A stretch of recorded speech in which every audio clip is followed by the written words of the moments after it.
il y a des fautes. Et là, la faute, Chazak ou Baruch, Rabotai, Besorot, Tovot. On est le 23 aujourd'hui dans le mois d'Iyar. On a deux parachiotes cette semaine qui terminent le Chumash Vaikra, le Chumash de sacrifice, Behar et Bechukotai.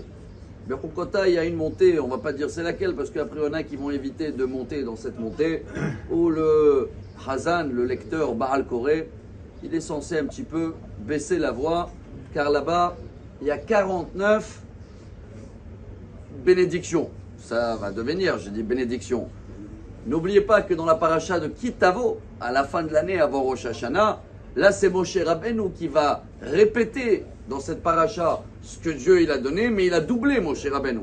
Il n'y a plus 49, il y a 98. Quand Moshe Rabbeinu il va partager quoi? Et voilà le message d'aujourd'hui.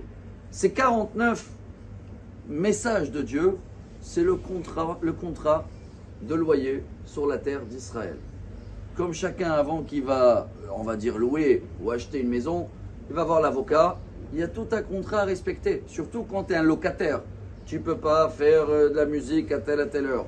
Tu es obligé de signaler que si tu ne payes pas l'électricité, l'eau, le loyer, on te laisse 1 mois, 2 mois, après il y a des avocats. Chacun signe. Hachem, il nous a donné une terre d'Israël, la paracha de Behar, elle promet tout ce qu'il faut, c'est le loyer, l'entretien de la terre. La règle de Shemitah, le respect du prochain, aider les pauvres, regarder tous ceux-là qui sont là à l'étranger, qui sont des étrangers ici, qui ont ce qu'il faut. Et là, elle arrive la paracha Bechukotai, Rabotai, avec tous les contrats, le contrat qu'il faut respecter en Israël.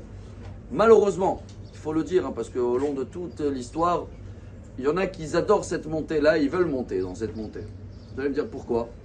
La bonne nouvelle, c'est comme Rabbi Akiva à la fin du traité Makot, vous connaissez tous cette histoire, on la raconte souvent, page 24, que quand il avait vu le temple qui est brûlé avec des renards, qui se baladent là-bas où il y avait le temple, les rabbins qui étaient avec lui, ils ont pleuré. Ils ont dit, quelle situation dure. C'est pour ça qu'on baisse la voix dans cette montée, parce qu'on écoute là-bas 49 choses qui arrivent si on ne respecte pas la terre. Mais la bonne nouvelle que Rabbi Akiva, il a dit que c'est quoi la bonne nouvelle? C'est que, ça y est, on les a payés tout cela. On a transgressé tout le contrat de loyer de toutes les possibilités possibles. On a fait des choses ici dans cette terre-là qu'on a payé. On a été rejeté 2 fois.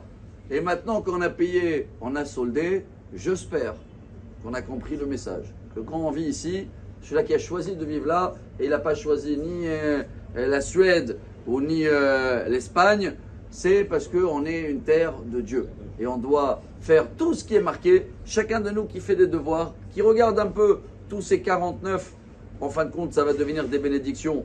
Et qui remarque, voilà, ça c'est bon, on a compris. Rabotai, tous ceux-là qui n'avaient pas de contrat de loyer, ils avaient le droit de tout faire, ils n'existent plus.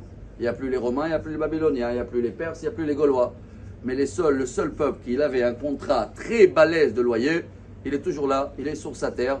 Malheureusement, il y a des voisins qui n'aiment pas tout ce contrat-là, ils veulent nous embêter. Mais aussi vont terminer comme les Gaulois, comme les Perses, comme les Babyloniens. Bimera, Amen ou Amen. Bonne journée à tous. Ça va, Rabbi Elazar, Rabbi Hanina.